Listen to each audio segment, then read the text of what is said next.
There are $100,000 a month info businesses that work like this. That's how you get your first, I took this person from 10K a month to 300K a month case study. His biggest month was like 250K. Then the whole world of opportunity unlocks for you. I'll start working with a client and we'll fix a few things. We'll build them a new VSL and we make 6 figures from that one thing. We got all this money coming in, so you don't really know. Yeah. Shut the fuck up. What up? What's up, brother? Let me call you in like 5 minutes. I'm making this intro for a YouTube video. That's an absolute banger. What's the video? It's basically behind the scenes of a 7-figure growth operator. It's the best thing you will hear, the best thing you'll see since sliced bread. It's like Christmas came early. You've done the intro. I have the camera on right now. This might be the intro. We might have just made the intro. Uh-oh. Good thing I didn't say anything cancelable. All right, a little bit of a different style video for you today, but if you are trying to build a copywriting business or a growth operating business and work with people that are selling coaching and info on the internet, or you sell coaching on the internet yourself, this will probably be the most valuable video that you've watched since the Vietnam War. Crazy, I know. But real quick, let me give you some context on what this video is and what you're about to learn. So every now and then I'll take on a consulting client where it's usually somebody who is building a copywriting or a growth operating business and they want my help building that business, whether it's working with their clients or getting more clients, and I'll charge them $1,000 a call. And what you're about to see is a recording from one of those calls where I chopped up the most valuable parts of it and I'm basically giving it away to you for free because I'm just the kindest person in the world. And on this call, we talk about planning a launch for one of his clients so it goes really smoothly. We talk about what's going on with another client. And then at the end, I get into some outreach stuff and just some other tips that will help you if you're trying to build your copywriting or growth operating business. So I highly recommend that you watch all the way through if you want to get out of poverty and you want to live an amazing, cool life with fun, cool people, and you want to stop being a bot. So like, subscribe, comment. And after the video, if you want direct coaching from me, go to the description, sign up for my newsletter. You can check out Copy MBA, which I have there for you, and we'll get to the video. All right, bye. Bro, 1,000 views on his story is crazy low. I have 13,000 followers. He has 600K. The motherfucker's getting 1,000 views on his story, and I get 4K. So that's annoying just because that means that top of funnel isn't as strong as we thought. So you're gonna need to help him out a bit more there. Not to say, I still think you can probably have a really solid launch here. You'll need to help him with content a little bit. Let me get his page pulled up again. I liked the stories, they look solid and the way that you pitched it was solid. I think the messages, the message that gets sent right when they apply, what's the drop off look like? So they say builder and then it basically just takes them to the application, yeah? Yeah. Only one of those people that got the application ended up going and booking directly on the calendar. Yeah, so far. We have a couple people that, so they get sent automatically to the application. They skip over the VSL and everything. Yeah, only one person has done it so far. We've had it run 17 times, I'm pretty sure. I can pull it up right here. Yeah, that's how many replies it said. Are you doing sales for him? He's gonna do sales in the beginning. Okay. I might get on if you can. Yeah, honestly, if you're down and you have time today, I'd just dial the 2 people that applied and they didn't qualify, just in case. Motherfuckers just be lying on forums. They might have money, or you might be able to sell them. I don't know if he wants to do consulting calls, but you could sell them something smaller, a couple calls. And then, maybe on the messaging side, you could try, so they DM you builder, you could try to make it a bit more casual and kind of start a conversation first before you go into the pitch. So they DM builder, you could say something like, yo, how long have you been looking to get into real estate for? Or how long have you built a property before? Just ask them their experience, try and start a conversation a little bit. And also you're qualifying them. And that's just something to test and see if you get better responses? Because are people even replying to that message? We haven't gotten a reply yet. So it's like either they click it, they go and book a call, or they don't do anything. Yeah. Okay. Add a follow-up as well, just to everybody that got already sent that message. Add a follow-up that's just like, how long have you been looking to get into real estate, by the way? Something simple. Okay. What's the outcome of the program? Is it like get your first property or flip your first property, or how does it work? It would be like build your first property, like new development builds. That's what his whole main thing is. Okay, how about, do you have much experience in real estate, by the way? Like say BTW, okay. Just so it looks like it's actually him. You just have to nurture them. You might be coming at them like a little hard just with yo, go here and apply right now. So maybe you could test also taking like the more organic route where they say builder, you start the conversation, you qualify them a little bit. And then even, I remember one thing, this was like when I first started and I was running the basketball trainer agency. I was working with these guys, or I was getting mentored by these guys that were in the agency space, and they got all of their clients through cold outreach. And I remember whenever they were doing outreach, they would try to set the appointment in the DMs, because you're just gonna have more drop off if you send them to a calendar. Even if it's like, yo, yeah, I'm down, like let's get something scheduled, and then you send them the calendar, there's still that segment of people that don't end up booking.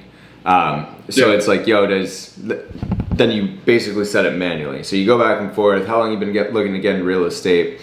I've been looking for X amount of time. Oh, cool, what got you interested in working with Eric? Oh, cool, we actually have this program, I'm opening this up. Does Tuesday at 2 p.m. work to chat? Boom, then you get their email and like actually just send them a manual calendar invite. Okay.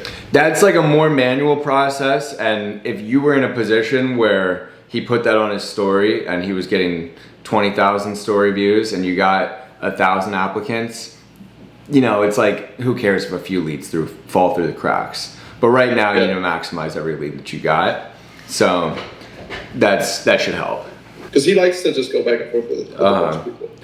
I give him like a structure to it. Yeah, I mean, if he's down, like, I think it's even better to have him doing it. Just because it'll sound more authentic and organic. But like, give him some structure. Like, you don't want to go back and forth for forever. Like a few messages. So if I DM'd him Builder, he would say, yo. And like actually say that like in one just so again it looks like it's him. And then he says, how long have you been looking to get into real estate, or what's your experience with real estate? Oh, I'm just getting started. And then he would say something like, cool, what got you interested in working with me? Oh, I just saw your content for a while and I wanted to get my feet wet. Awesome, brother. And then you could even financially qualify them a little bit. So like, awesome, bro, do you have a budget set aside to invest in your first property and get started? Yes, I've got a couple grand. No, I'm absolutely broke and retarded. Okay, probably not somebody you want to set. You don't have to go like that hard on the financial qualifier, but just try and get a gauge. But also right now, you just want calls on the calendar. Like even if they are a bit unqualified, you want data, you want feedback, so that you know what's attracting people to him and his personal brand and why people are getting on the phone and what they want. So you got to be a bit more hands-on when you don't have the traffic that we kind of anticipated you would, but still you can make some money, bro. That's another question. While you're looking at that, so we have previous members that have gone to the masterminds and that kind of stuff. They pay $1,500 to be there in person. Is there any way, like, how should we go about it to offer them this one-on-one program? Like, what should that look like? Where are they? Like, where's their contact information? Email? Email. Do you have their phone numbers as well? I don't think we collected that. We have their email. Yeah, it's just email, honestly. How big is that list? I want to say close to 100 people. Okay. Obviously, that's not huge, but they're totally worth reaching out to. And for that, I would just send a quick email that would be like, it's tough because he like hasn't been doing email marketing. But you could say something very simple like, hey, first name, it's Eric from blah, blah, blah. I remember you, or you had attended one of my masterminds recently in wherever it was. Just give him context, fill him back in on who he is and how they know him. I just opened up a few spots for one-on-one consulting with me and wanted to reach out in case you were interested. Or in case and wanted to reach out.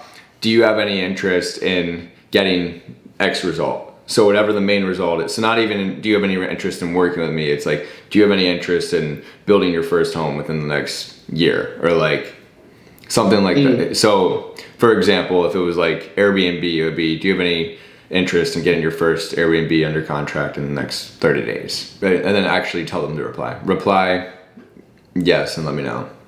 Reply and let me know. They reply and then like actually you want to go back and forth. Like again, it's the same setting process. It's more manual, it's more hands-on, and it kind of sucks to have to do that. But like there are $100,000 a month info businesses that work like this. Like it's crazy. Like when you really maximize all the traffic and all the eyeballs you're getting, like, you know, you'll see people that are making YouTube videos or making Instagram videos, and it's like they're getting 3,000 views on every Instagram video. They're getting 200 views on their YouTube videos, but they're all about one thing. It's like a video editor is just making content about video editing, or somebody that works with chiropractors and has a marketing agency for chiropractors is making videos just about that and making content just about that. And you're like, how the fuck do you like enjoy doing this? But even those views, because they're maximizing the eyeballs they're getting, they can make 6 figures a month just from that. Like there was this Amazon FBA guy, and this is something you could do for Eric as well as the IGDM ads.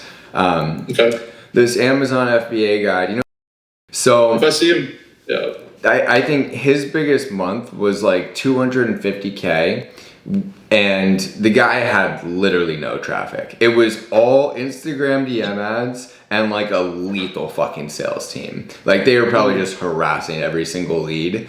And like I'm sure because all of his systems were dialed, like he could just scrape together 250K months. And I don't think that like lasted very long. Like I think that was a good month for him, and he was spending a good amount on ads. But still, to be fair, like I have clients that come to me with all of the traffic in the world, and it's easy for us to make them more money. But like when they don't have that big eye, like all of the eyeballs, all of the attention, you have to maximize everything.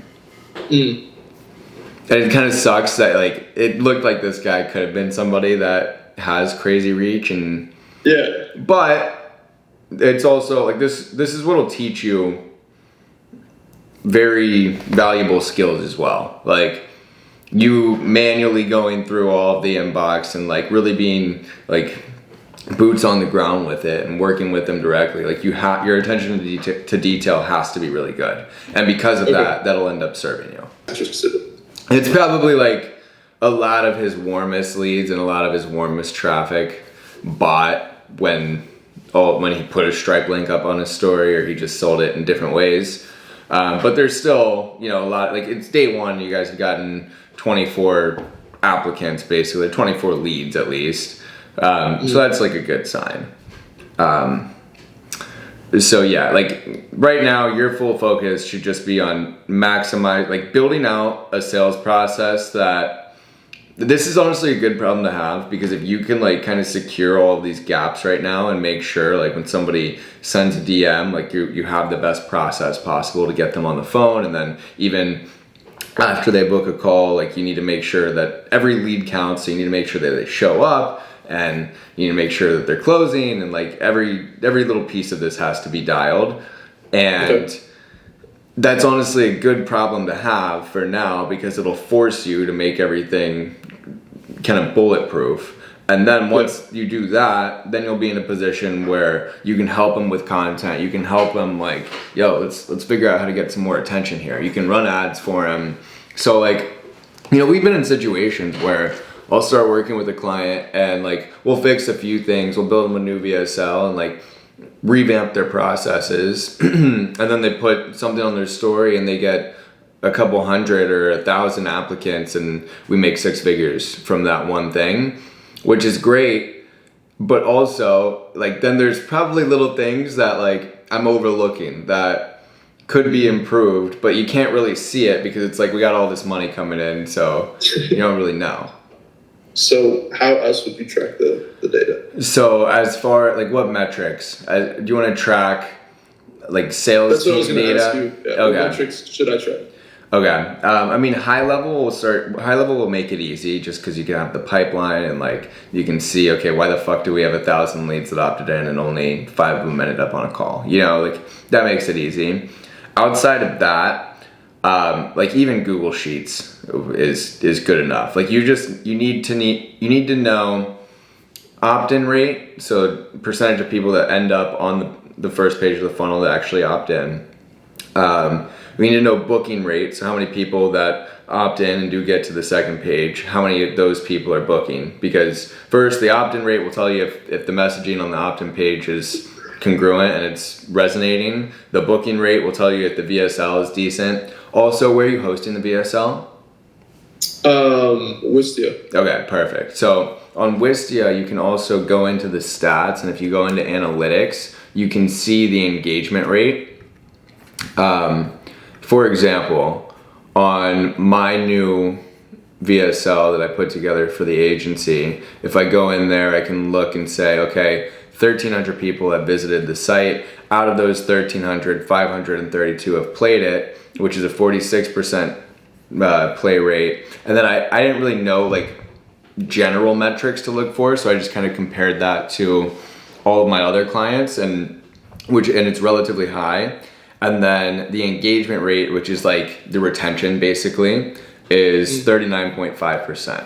So I can look at that and be like, okay, now I kind of have a baseline. If I go to a different client's thing, like if I go to Mason's here and I look at our Copy MBA VSL, which also, to be fair, you have to keep in mind the traffic because we've had tens of thousands of eyeballs get to this. But if I go to the Copy MBA VSL, it's relatively similar. His play rate is a bit lower, it's 37%. His engagement rate is 38%, but he's also had 10,000 visits in the last 30 days. And you can just have this all in a Google Sheet. And like also to be clear with you, this is something that usually I overlook because I don't have to track it. Because it's like our clients have so much fucking traffic coming that it doesn't matter. It does matter, but it like there's bigger levers that we can pull. That said, again, I think it is like this is a good problem to have, and it'll force you to be like really strategic with everything. You'll get all of your numbers solidified, and then like he'll appreciate it too. He'll just appreciate you having data on everything. So everybody that views, what percentage of them are actually booking a call, and then once they book a call, what's your show rate? What's your offers made? And show rate to offers made is going to tell you if they're quality leads or not. And then obviously close rate. But also, to be fair, we do have pre-call homework. So like you don't really want somebody completely in the dark after they book. Like the purpose of the VSL really is to encourage them to book, one, but also make sure that they're qualified to book. So if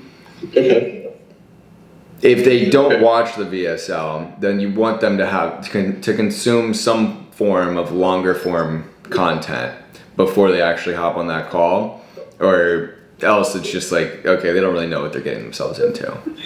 Yeah, and so by the time you send that pre-call homework, they would already be qualified through the DMs, right?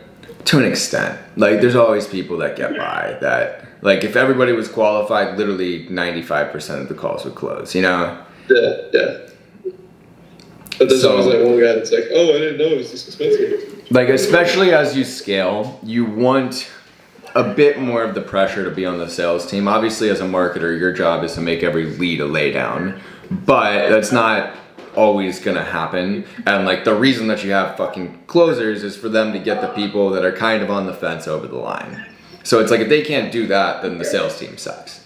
So not every lead is gonna be perfect, and especially when you have lower traffic, you want to book more often than not. Just again, to get sales conversations going, to get a better perspective on what people want and how you can craft the messaging to help them. Yeah. Okay. Interesting. I mean, on the first thing, so that's just a lot of people that have DM'd you and shown interest but didn't convert. Especially at $50 a month.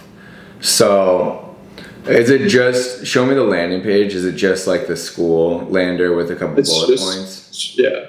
It's just this. It's a 28-minute video. This is a free training. So I decided to make a video today. We just recorded a new VSL as well yesterday. Got it. 178,200 followers. Yeah, bro, I would test building out a landing page for this. It doesn't have to be too extensive or a ton of copy or anything. But if people aren't converting, like at $50 a month, like I guess you just need to build up some more trust. Like obviously people are interested. And then also the ManyChat automation is sick, but maybe even before you build out this new lander, just send people directly. Like see if he can plug it directly on his story and elsewhere. Like just get eyeballs to this and see if it converts, because that is a lot of friction for a $50 a month product. Like $50 a month is pretty much an impulse buy most of the time. Yeah. So like if you can get somebody kind of hooked on an Instagram story and then they click on the link and then they just go here and they watch this video, like a 28 video should be more than enough to get somebody to spend $50 per month. So I just try and get some more traffic on here and see if you can just get more people to convert before you go and actually spend the time to build out that lander. But that'll probably help as well. I think the automation is great, and you know, you'd think that a lot of the time that like more personal contact will help, and usually it does, and it totally does to get people on the phone. But you know how people are, like they open a tab and then they're looking at a landing page and then they eat lunch and then they go for a walk and then they go back to the landing page and they're like, oh, maybe I should do this, and then I don't know, something else in their like normie life pops up and they like have to do that, and then they go back to it and then they convert. So They reset, I think it's just there's just a lot of friction, a lot of steps for them to go through for them to even end up on the page where they can join the thing. So I'd just test it, see if you get a better conversion just sending people directly there from his story and from his link even. It's worth a test. Like it could flop as well. Okay. Yeah, that's fine.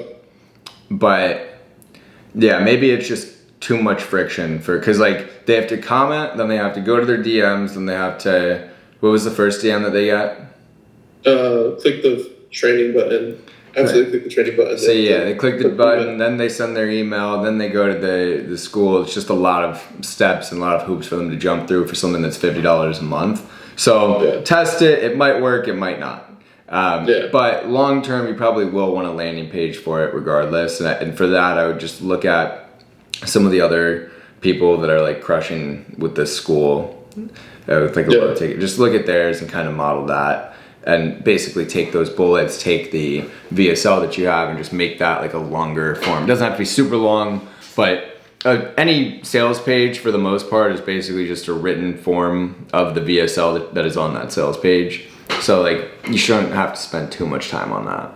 Of those 3 clients, like what are any of them really making you much money, or any of them making money on their own? And then like what's your agreement look like? Okay. Like just to give me more context on, because there's opportunity cost that comes with working with clients, right? Yeah. Like if you have 5 clients, like that's solid. But like in theory, if you had 5 really good clients, you could be making 50 or 100K a month with the work that you're doing right now. Obviously you want to keep the clients that you have. You want to make sure that they're happy and that they're getting the best result that you can get them. also, to be fair, like you can't beat a dead horse. If somebody, like unless you have a way to get them traffic, the only way that they're gonna end up being successful by the efforts that you're doing on the back end is gonna be by getting more traffic that they have to do on their own. Like they have to make the content, they have to do that part on their own, and then like all the stuff that you're doing and the rev share that you have, that's when that's more valuable. The work you're doing is more valuable, you're making them more money and you're making more money. So it's tough. Like you kind of have to gauge how much potential you think they have. Like do you think that you can turn them into, you know, where all of your clients are making around 100K a month, and you know you're making at least 5 to 10 to 20K plus from each client. Like that's the goal with the growth partner, growth operator model. Like you want to maximize every client that you have, but it's going to be partially contingent on their ability to make content that gets eyeballs, unless you're doing IGDM ads or like you're implementing another way for them to get traffic. So I would always say like try to get more clients. Like don't spend, especially because right now like you have 5 clients. Like if you did turn all of those clients into 100 to 200K a month businesses, like you'd be at 50 to 100K. So that's the first lever that you can pull, but there's only so much you can do there.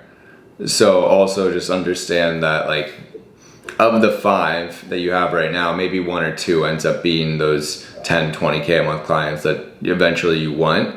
But also like it's not like you want to drop the ones that aren't right now, because you should be taking any money that you can get right now. When you're under 20K a month, like fuck the opportunity cost, make money. You know, like if somebody wants to pay you to do anything, just fucking do it. Like all of the best clients in info and growth partnering, like you have to be crafty to get them. You're not gonna get them by like, hey bro, can I be your growth partner? Hey bro, you looking for emails right now? Hey, do you need a copywriter? Like those are just the gay, dumb, retarded, broke people that like, I get those DMs and I'm just like, you're never gonna make it, kid. But the only DMs that I even look at are ones, like bro, I've been looking for a video editor for somebody to go and clip up my YouTube videos like since I started. And like the second I get a good pitch, I'll hire somebody. But like even now, I haven't, 1, and 2, all of the pitches, the ones that I have looked at are the ones where somebody like took the time to do exactly what you did, to like go and build it before they even reach out to me. Like they built they edited a video, or like you did, building a sample landing page or writing a sample email. Like it sounds gay, but lead with value. Like you have to just lead with something that proves that Why is that gay? Why is that gay? It's so gay, bro. Lead with value. Like it's so fucking gay. That, you know what, fuck that. Lead with something that proves that you're competent. That's how you get in. It's not like, that's actually better than lead with value, because people hear lead with value and they're like, oh, we'll just make a loom. Like, that's retarded. Oh, bro, did you know you could monetize 1% of your audience? Like, okay. That's funny. I remember those days. But yeah, lead with something that proves that you are competent, and that's how you get your foot in the door. And like, be crafty. Go for clients that have really good engagement and don't look like basically the goal with info is to get a client who has really solid engagement and a really solid audience before they end up working with somebody like me or like somebody else in the space that's kind of where I'm at. Like that's how you get your first, you know, I took this person from 10K a month to 300K a month case study. Yeah. And then once you get that, then the whole world of opportunity unlocks for you. I wrote a tweet the other day that was literally about my YouTube channel, and I said, it's often the pursuits that offer no immediate monetary benefit that end up opening the biggest doors. With enough time and consistency, the gates swing open. That's it. You know, it's like, when I started on Twitter, I didn't think anything of it. When I started on YouTube, like even now I'm not really making money from it, but I know that eventually it's gonna lead to something. Yeah, I mean, the first thing I'll say on that, like, churn is gonna happen no matter what. And the best way to combat churn is gonna be to get more members. That said, if you can have a coach or somebody in there who does send them a Loom message, that's sick. Or even like have somebody that's logged in as the personal brand and have them send them even a DM that says, yo, welcome in. Just wanted to say what's up. Are you doing that? Just an automated message right now. But it's from the main personal brand. Yeah, from Eric. Does it sound normal? Like, does it sound like he's actually just reaching out? No. Okay, so I would just personalize it. Like, if I joined a community and the person that got me to join reached out to me directly and said, hey Ben, just saw that you joined, hit me if you have any questions, happy to help, and I actually believe that it was him, I'm staying in that fucking community. Fire, bro. Good call. Appreciate you. Great comment. I appreciate you. Hopefully this makes it to YouTube. All right, bro. I'll catch you. Peace. Take care, man. Have a good day.